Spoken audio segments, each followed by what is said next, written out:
ಕರ್ನಾಟಕದಲ್ಲಿ ಬಹುನಿರೀಕ್ಷಿತ ಸಚಿವ ಸಂಪುಟ ವಿಸ್ತರಣೆಯ ಚಟುವಟಿಕೆಗಳು ದಿನದಿಂದ ದಿನಕ್ಕೆ ವೇಗ ಪಡೆಯುತ್ತಿವೆ. ಸಚಿವ ಸ್ಥಾನಕ್ಕಾಗಿ ಲಾಬಿ ಕೂಡ ಜೋರಾಗಿದ್ದು 25ಕ್ಕೂ ಹೆಚ್ಚು ಕಾಂಗ್ರೆಸ್ ಶಾಸಕರು ಮುಖ್ಯಮಂತ್ರಿ ಡಿಕೆ ಶಿವಕುಮಾರ್ ಅವರನ್ನ ಭೇಟಿ ಮಾಡಿ ತಮ್ಮ ಹೆಸರನ್ನ ಸಚಿವ ಸಂಪುಟಕ್ಕೆ ಪರಿಗಣಿಸುವಂತೆ ಮನವಿ ಮಾಡಿದ್ದಾರೆ.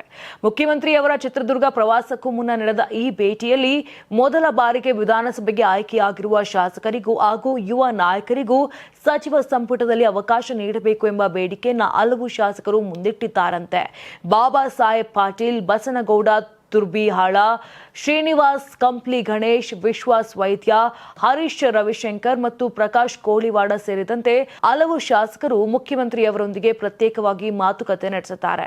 ಶಾಸಕರ ಮನವಿಯನ್ನ ಆಲಿಸಿದ ಮುಖ್ಯಮಂತ್ರಿ ಈ ಕುರಿತು ಮುಂದಿನ ವಾರ ನಿರ್ಧಾರ ತೆಗೆದುಕೊಳ್ಳೋಣ ಅಂತ ಭರವಸೆ ಕೊಟ್ಟಿದ್ದಾರಂತೆ. ಈ ಹೇಳಿಕೆ ಸಚಿವ ಸ್ಥಾನ ನಿರೀಕ್ಷೆಯಲ್ಲಿರುವ ಹಲವು ಹೊಸ ಮುಖಗಳಿಗೆ ಹೊಸ ಆಶಾಭಾವನೆ ಮೂಡಿಸಿದೆ. ಇನ್ನು ದೇಶಾದ್ಯಂತ ನಡೆಯುತ್ತಿರುವ ನೀಟ್ ಪ್ರತಿಭಟನೆ ಮತ್ತು ಅದರ ಸುತ್ತ ನಡೆಯುತ್ತಿರುವ ರಾಜಕೀಯ ಬೆಳವಣಿಗೆಗಳ ಪರಿಣಾಮ ಸಚಿವ ಸಂಪುಟ ವಿಸ್ತರಣೆ ಪ್ರಕ್ರಿಯೆ ಸ್ವಲ್ಪ ವಿಳಂಬವಾಗಿದೆ. ಇನ್ನೊಂದು ವಾರದೊಳಗೆ ಸಂಪುಟ ವಿಸ್ತರಣೆ ಕುರಿತು ಮಹತ್ವದ ನಿರ್ಧಾರ ಹೊರಬೀಳುವ ಸಾಧ್ಯತೆ ಇದೆ ಎಂಬ ಸುಳಿವನ್ನ ಕೂಡ ಕೊಟ್ಟಿದ್ದಾರೆ. ಆದರೆ ಸಚಿವ ಸ್ಥಾನ ಯಾರಿಗೆ ಸಿಗಲಿದೆ ಎಂಬ ಅಂತಿಮ ತೀರ್ಮಾನ ಕಾಂಗ್ರೆಸ್ ಹೈಕಮಾಂಡ್ ಕೈಯಲ್ಲಿದೆ.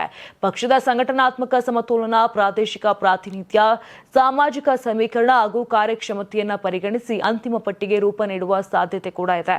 ಮುಂದಿನ ಕೆಲ ದಿನಗಳು ಕಾಂಗ್ರೆಸ್ ಪಾಲಿಗೆ ಅತ್ಯಂತ ಮಹತ್ವದಾಗಲಿದೆ.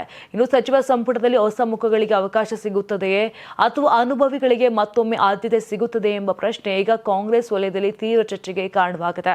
ಸಂಪುಟ ವಿಸ್ತರಣೆಗೆ ಸಂಬಂಧಿಸಿದ ಅಂತಿಮ ನಿರ್ಧಾರದತ್ತ ಈಗ ಎಲ್ಲರ ಚಿತ್ತ ನೆಟ್ಟಿದೆ.